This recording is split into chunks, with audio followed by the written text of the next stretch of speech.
Kararmış çaydanlık süzgecini sadece 15 dakikada nasıl bu halden bu hale getiriyorum, onun tarifini vereceğim, hem de tek bir malzemeyle.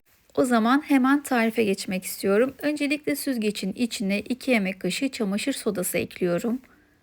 Üzerini geçene kadar da kaynar su ekleyip 15-20 dakika bekliyorum. Sadece tek malzeme ile tertemiz pırıl pırıl oluyor. Mutlaka deneyin arkadaşlar. Şimdi bekledikten sonra kaynar suyu döküp hafiften köpürttüğüm bir sünger yardımıyla nazikçe ovalayarak bulaşık yıkar gibi yıkıyorum.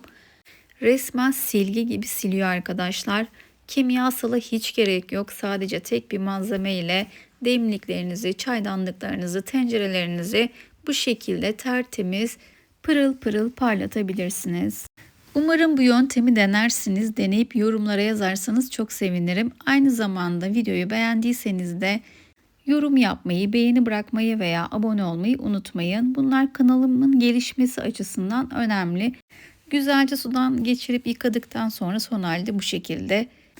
Evet arkadaşlar, videom bu kadardı. Bir sonraki videolarda görüşmek üzere. Hoşça kalın.